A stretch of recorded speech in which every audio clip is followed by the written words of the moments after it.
The first thing Emma said after they painted over the wall was, "Now he has to come through your mouth." Her mother stopped rinsing the brush in the sink. "What did you just say?" Emma sat at the table in her pajamas, eating dry cereal from a plastic bowl. She was 4 years old. Her feet didn't reach the floor. She looked up calmly. "Scribble Man said the walls are nicer, but mouths open easier." Claire turned off the tap. The house went quiet except for the old refrigerator clicking in the corner. "Where did you hear that?" Emma pointed to the hallway. "From my room." Claire looked at the hallway. Fresh paint smells still drifted through the house.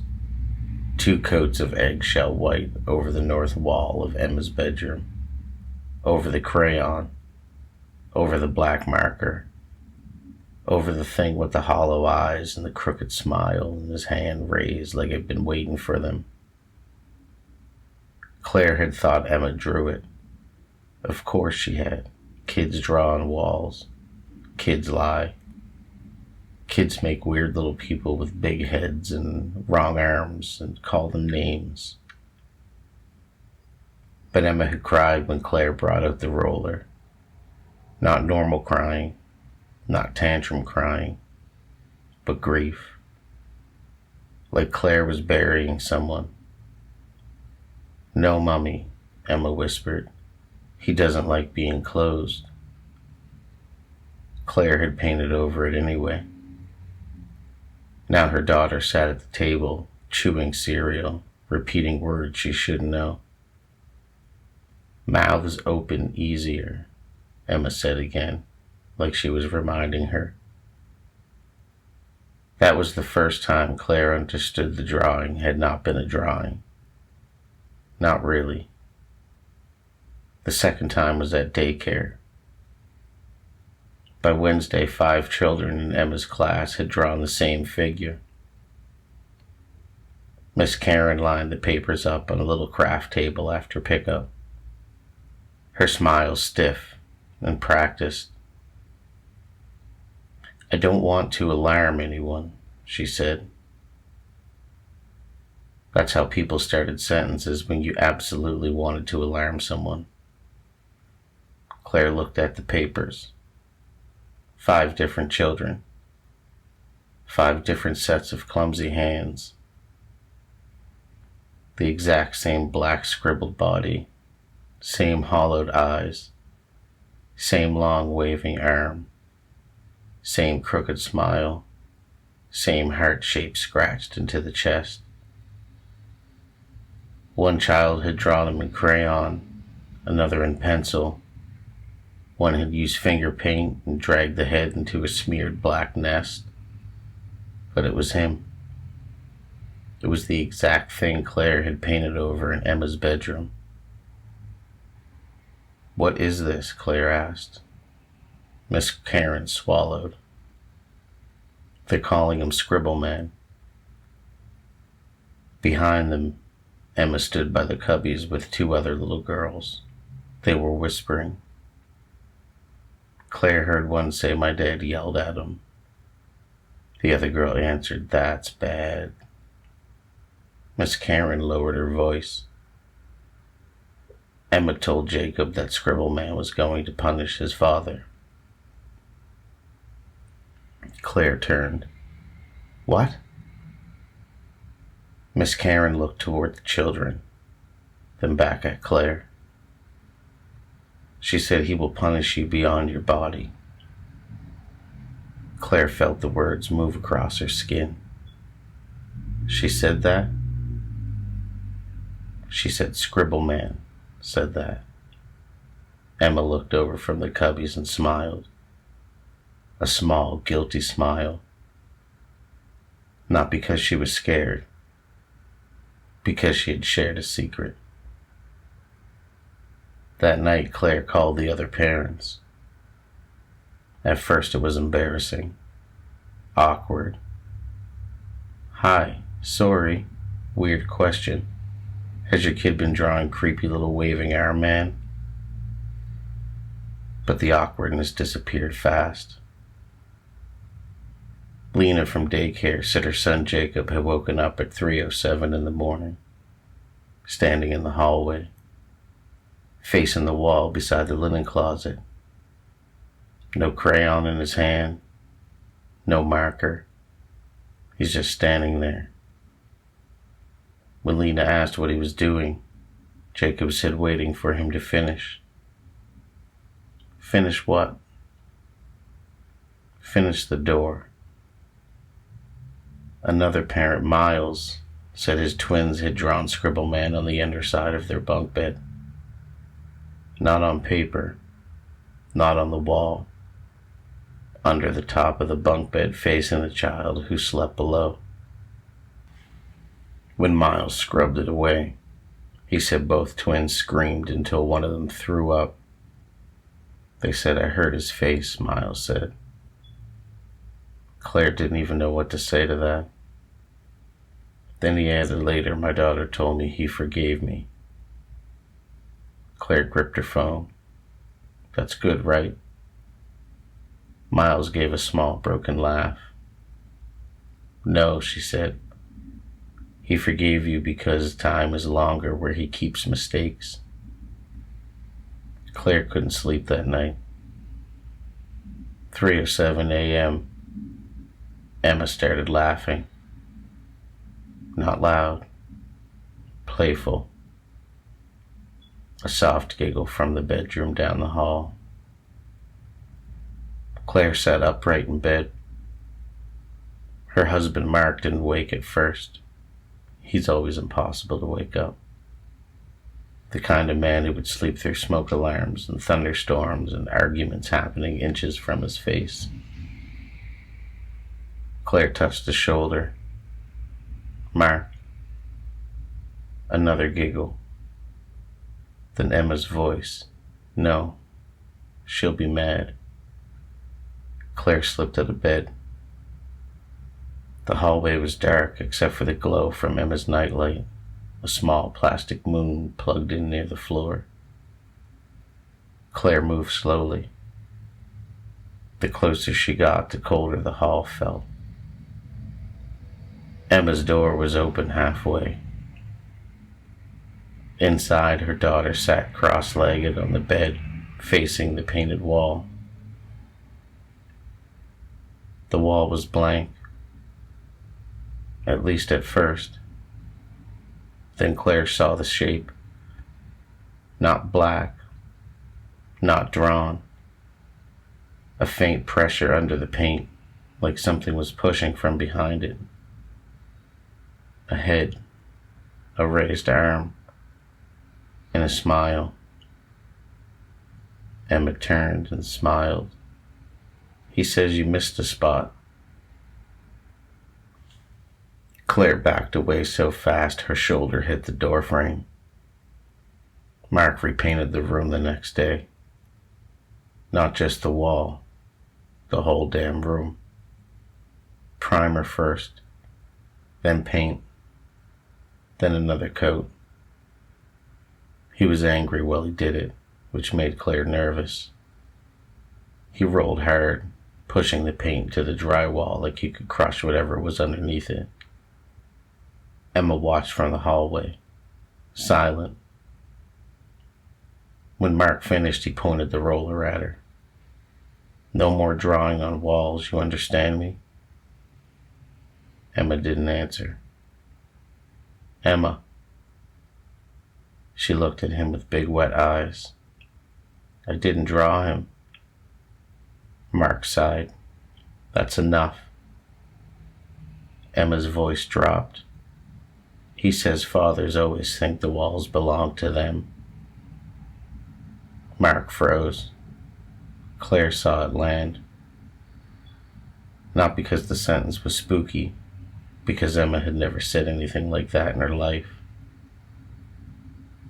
Mark crouched in front of her. Who told you that? Emma looked past him into the room. Scribble Man. Mark stood and walked in. The room was white, clean, empty. He slapped the wall hard with his palm. There. Tell him I said it's my house. Emma started crying. Not loudly. Just tears pouring down her face. Don't say that, she pleaded. Mark turned. Why? Emma whispered. Because he draws houses inside people. That night, Mark slept on Emma's floor. Claire hated the idea, but Mark insisted. He was trying to prove something. To Emma, to Claire, to himself. He brought a pillow and a blanket and lay beneath the window with the phone flashlight beside him. At midnight, Claire checked on them. Emma was asleep. Mark gave her a thumbs up from the floor. See, he whispered, nothing at all. At 3:07 a.m., Claire woke up to Mark screaming. She ran barefoot down the hall. The bedroom door was shut. It had not been shut when they went to sleep. Mark screamed again, but the sound was muffled, like he was underwater. Claire grabbed the knob. It was cold. She pushed the door open. The room was empty, except for Emma sitting upright in bed. Mark's blanket lay on the floor. His pillow was there. His phone was there, flashlight still on. But Mark was not. Claire's first thought was impossible and stupid. She checked the closet. She ran into it and yanked it open. Nothing. Under the bed, nothing. The bathroom, the hallway, the kitchen, the front door, which was locked from inside. Emma watched her from the bed. Calm. Too calm. Where's Daddy? Emma pointed at the wall. Claire turned. At first she saw nothing but white paint. Then the flashlight on the floor flickered. And there he was. Scribble Man. Black lines scratched over fresh paint, messier than before, bigger. His hollow eyes were wide. His crooked smile bent too far up on one side of his face. One arm waved, and beside him, low near the baseboard, was another figure. Small, stick legs, square shoulders, a rough circle for a head. It was drawn badly, childishly. But Claire knew her husband's posture. She knew the little backward lean he had when he was annoyed. She knew the shape of him. The tiny figure had one hand pressed against the inside of the wall. Emma said he's not in trouble anymore. Claire could not breathe. Emma looked at the drawing, then her mother. He's learning quiet. By morning, Mark was still gone. The police came. Claire told them he had vanished from their daughter's bedroom. She did not tell them about Scribble Man. Not at first. People think they want the truth until the truth sounds insane. The officers checked the windows, locks, crawl space, attic, the yard, security cameras from a neighbor's garage. They found nothing. One officer asked Emma if her daddy left the room. Emma shook her head no. The cop asked, "Did you see where he went?" Emma nodded. The officer crouched. Where? Emma pointed at the wall. Claire closed her eyes. The officer looked. The wall was blank again.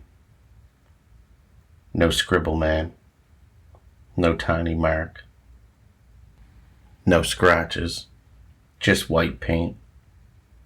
Emma smiled politely and said, "He only shows people who are almost ready." The officer stood up slowly. After that, Claire stopped sending Emma to daycare. But that didn't stop the other children. A week after Mark vanished, a mother named Amanda came to Claire's house with her son Noah. Noah was 6. He refused to come inside. He stood on the porch clutching a blue dinosaur toy, staring at the siding beside the front door. Amanda looked like she hasn't slept in days. "I'm sorry," she said. "I just didn't know who else to call." Claire stared at her. "No? You don't even know what I'm going to say." "Yes, I do." Amanda's mouth trembled. "Noah says Emma knows him." Claire looked at the boy. Noah whispered, "He waves at your house more." Claire felt the cold spreading through her arms. Amanda pulled a folded paper from her bag. It was on his pillow this morning. She handed it to Claire. It was a drawing of Scribble Man, but this one was different. There were figures behind him. Not one, not two. There were dozens. Dozens of little stick people crowded around him inside a jagged box that looked like a room. Some were small, some were tall, some had hair, some had hats. One had what looked like to be glasses. They were all smiling, badly, wrongly. Amanda said Noah can't draw like this. Claire stared at the picture. In the corner, written in messy children's letters, were the words, "We are good when we are flat." Noah looked up at Claire. "He told me to tell my mom." Amanda covered her mouth. Claire knelt in front of him. "What else did he tell you?" Noah looked embarrassed, like he'd forgotten homework. "He said grown-ups are loud because they think they're shaped right." Amanda started crying. Noah glanced at her. Then he said softly, "Crying wastes water." Claire stood. "Take him home." Amanda shook her head. "I can't." "Take him home and don't let him near the walls." Noah gave a tiny laugh. Everyone looked at him. He looked at Claire with tired little eyes. All houses are walls. That's when the story spread. Not publicly. Not online. Not as news. It spread the way bad things spread between parents, in parking lots, at pickup, on porches, in whispered phone calls after the children went to sleep. Children were seeing him everywhere. Bedroom walls, bathroom mirrors fogged after showers, frost on car windows, the back of receipts, the blank page at the end of a library book.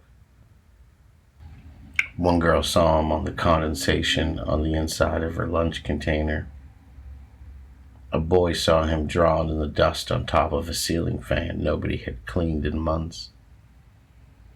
A teenager named Riley saw him scratched into the underside of a desk at school, and he just laughed it off. That night, Riley texted his friend, "Who TF is Scribble Man?" Then, bro, why is he in my closet wall? Then, he has my teeth. Then nothing. By morning, Riley was missing. His mother found a drawing on the inside of his closet. Scribble Man waving, with a heart on his chest. And beside him a small, tiny stick figure with a body and too many teeth. The police treated the cases separately at first. They had to. Missing father, missing teenager, kids drawing the same creepy thing. It sounded like hysteria, like a trend, some internet challenge, except there was no origin, no video, no cartoon, no game, no account, no meme. Just children saying the same thing in different houses. He was already there. Claire started recording Emma.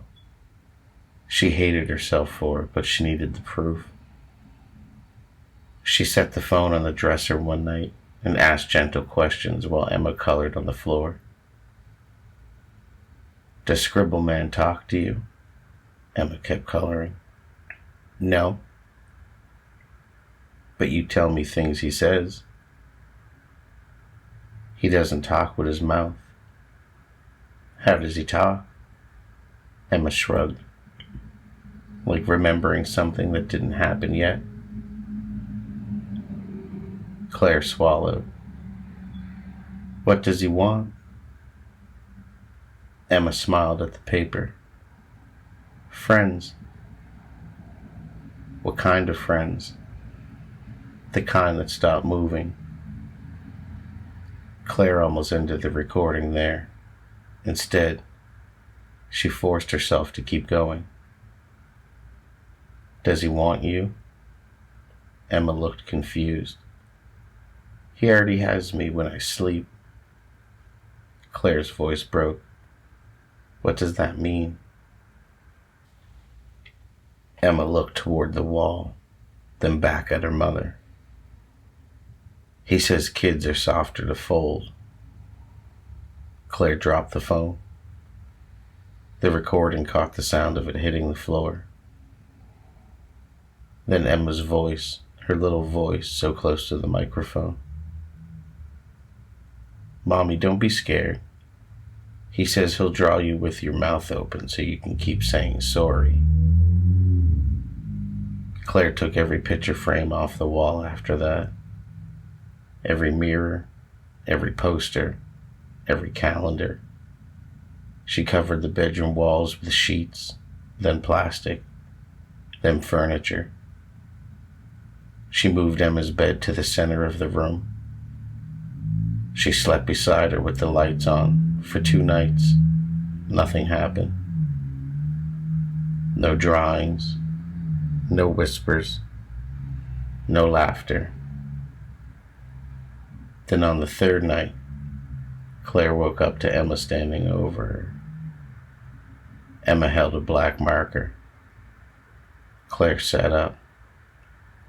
Baby?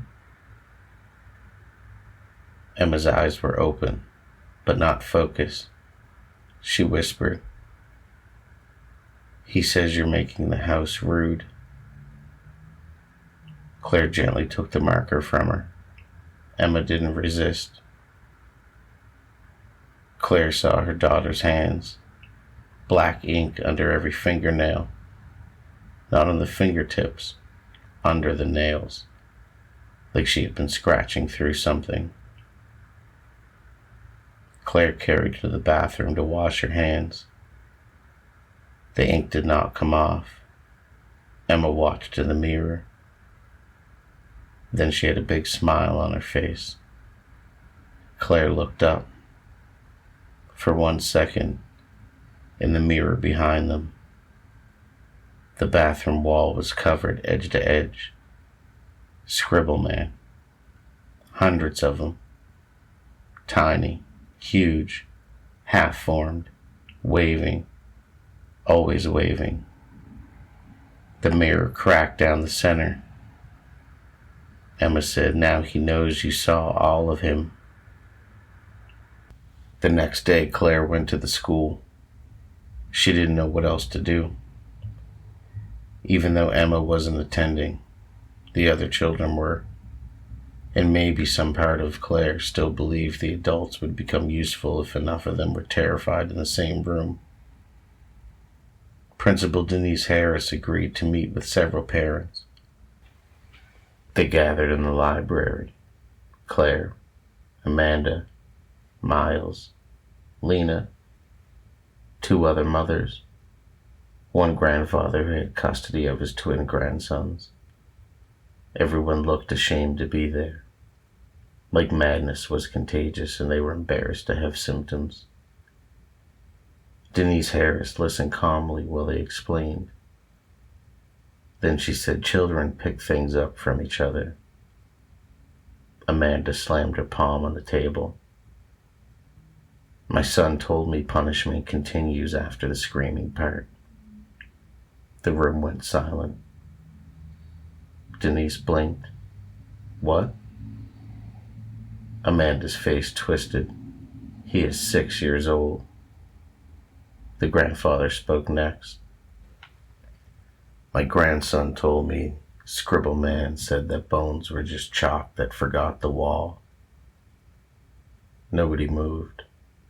Claire felt sick. Lena whispered, "Jacob told me love is how meat practices staying." Denise stood. "I think we should all take a breath." Behind her, from the children's section of the library, someone giggled. Every adult turned. A little boy stood between 2 low shelves. Claire recognized him from daycare. His name was Ethan. He had 1 finger pressed to his lips. "Shh," Ethan said. Denise forced a smile. "Ethan, honey, where's your teacher?"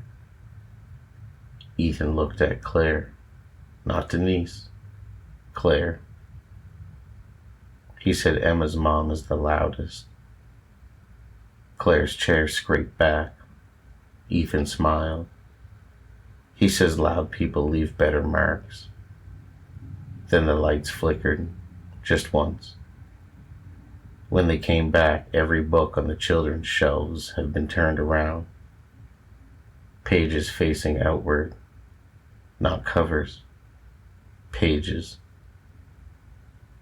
And on every visible page, in black scribbles, was the same waving man.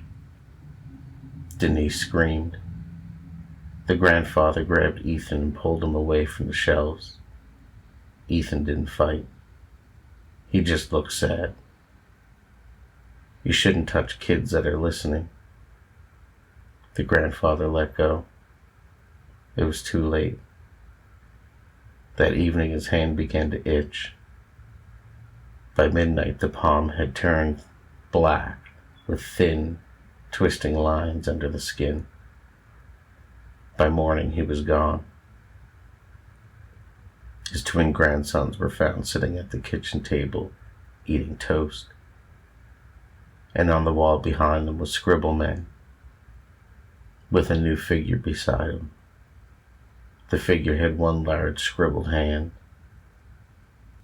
After that, people stopped calling it hysteria. Not officially. Officially, there were searches, statements, Amber Alerts, police presences, counselors, community support. Unofficially, parents started repainting houses. Some tore the drywall out entirely. Some moved. One family slept in their car for a week. It didn't help. Their daughter drew Scribble Man in the fog on the passenger window while her parents were sleeping. By morning, the car was empty except for the girl. Her parents were drawn on the windshield, small and holding hands. The girl told the officer. He said they wanted to go flat together. Claire stopped answering her phone. She boarded Emma's room, not from the outside, from the inside. She bought plywood and screwed it over every wall herself while Emma sat on the bed watching.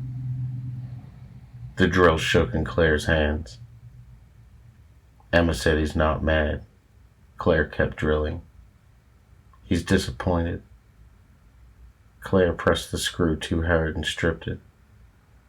Emma tilted her head. He says disappointment lasts longer than anger. Claire snapped at her. Stop. Emma flinched. For a second, she looked like a normal little girl again. Small. Scared. Claire dropped the drill.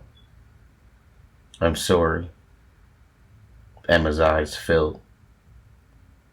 I don't want him to be my friend anymore. That broke Claire more than anything else. She crawled onto the bed and held her, while Emma sobbed into her shirt. For the first time, Emma sounded afraid. He keeps showing me what's inside the room, she cried. What's inside the room? The one behind all the walls. Claire rocked her. What's in there? Emma whispered, everybody who got quiet.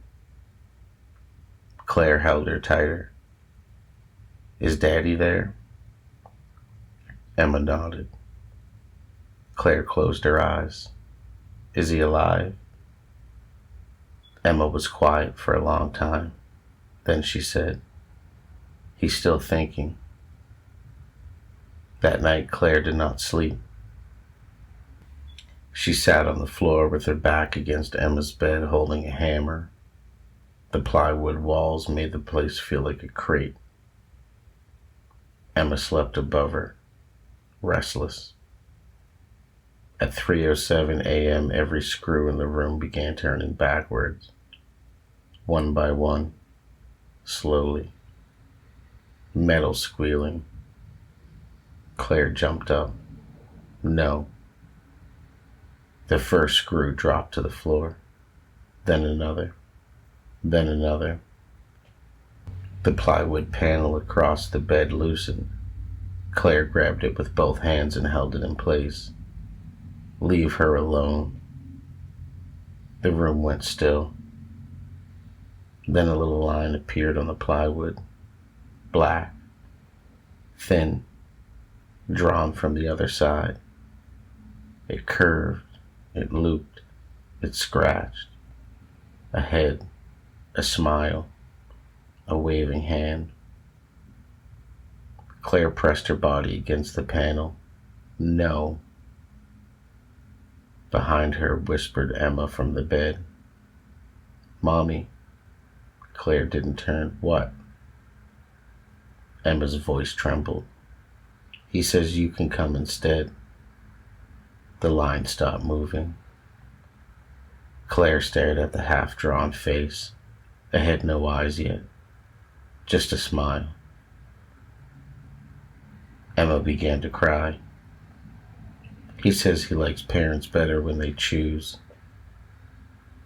Claire understood then.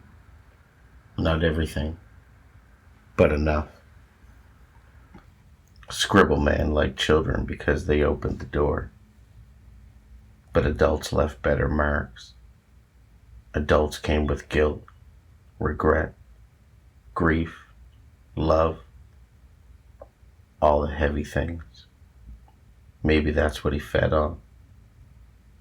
Maybe that's what made his heart on his chest grow darker every time someone vanished. Claire let go of the panel. It didn't fall. It held itself against the wall. The scribbled face waited. Claire picked up the black marker from Emma's desk. Her hand shook so badly she almost dropped it. Emma sat up in bed. Mommy? Claire walked to the plywood. She drew a square around Scribble Man, then another square inside of it, then a door. Her lines were ugly, broken, desperate. Scribble Man's smile widened. Claire whispered, "You want a room?" The black lines on the plywood trembled. She drew herself beside them. Not Emma, herself. A stick woman with long hair and one hand raised. Emma screamed no. Claire kept drawing. She added a heart on her own chest, then wrote underneath in crooked letters, "Take me." For one moment nothing happened. Then the wall breathed in, not like lungs, like paper being sucked through a straw. The plywood bent inward. Claire felt her skin pull tight. Her teeth hurt. Her eyes watered. Emma grabbed her from behind, arms around her waist. "No, Mommy, don't." Claire tried to turn, but her body was already becoming lines, not disappearing, but flattening. She felt the room widen behind the wall. She felt the cold, white, open space. She felt thousands of tiny hands pressed against the other side of the dark. Then she heard Mark, not his voice, the shape of him, a thought inside the wall. Claire reached backwards and shoved Emma away with the last strength she had. The wall took her. The police found Emma alone in the room the next morning. The plywood was smooth. No scratches, no marker, no drawings.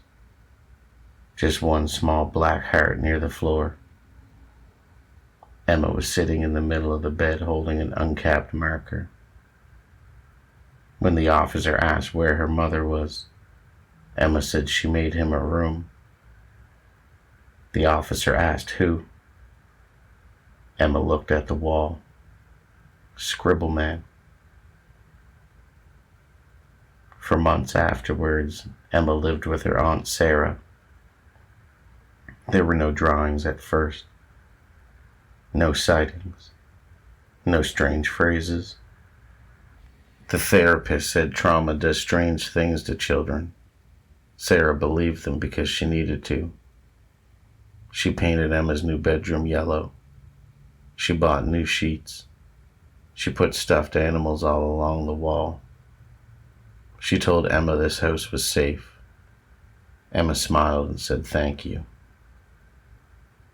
Then on the first night of winter, Sarah woke to whispering. She stood outside Emma's bedroom door and listened. Emma was awake, talking softly. Sarah opened the door. Emma sat cross-legged on the floor facing the wall. The yellow paint was clean. Empty. Sarah exhaled. "Who were you talking to?" Emma looked over her shoulder. "No one." Emma turned on the light. That's when she saw what Emma had drawn on the paper. Not Scribble Man, a room. A big square room filled with tiny people. They were waving. They were crying. Some had mouths drawn too wide. In the center stood Scribble Man with his crooked smile and hollow eyes and black heart. Beside him stood a woman made of jagged lines, long hair, one hand raised. Sarah whispered, "Emma." Emma looked back at the picture. She watches him now. Sarah stepped closer. The woman in the drawing had no smile. Emma says, "Mommy said he can't come out unless someone invites him." Sarah grabbed the paper and screamed, "No." But it was too late. Sarah tore it in half, and the house went silent. Every light bulb dimmed. Inside every wall, something scratched once, then twice, then 100 times. Emma covered her ears. Sarah stared at the torn paper in her hands. On both halves, Scribble Man was still complete. 2 Scribble Men now, to be exact. Both waving. Emma sobbed. You made more. And from inside the yellow wall, for the first time, not in a voice exactly, but in a thought that entered Sarah's head like a memory she had always been afraid to remember, something said thank you. Sleep tight, or don't, from dusk till dawn.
And on the first night of winter, Sarah woke to whispering. She stood outside Emma's bedroom door and listened. Emma was awake, talking softly. Sarah opened the door. Emma sat cross-legged on the floor facing the wall. The yellow paint was clean. Empty. Sarah exhaled. "Who were you talking to?" Emma looked over her shoulder. "No one." Emma turned on the light. That's when she saw what Emma had drawn on the paper. Not Scribble Man. A room. A big square room filled with tiny people. They were waving. They were crying. Some had mouths drawn too wide. In the center stood Scribble Man with his crooked smile and hollow eyes and black heart. Beside him stood a woman made of jagged lines, long hair, one hand raised.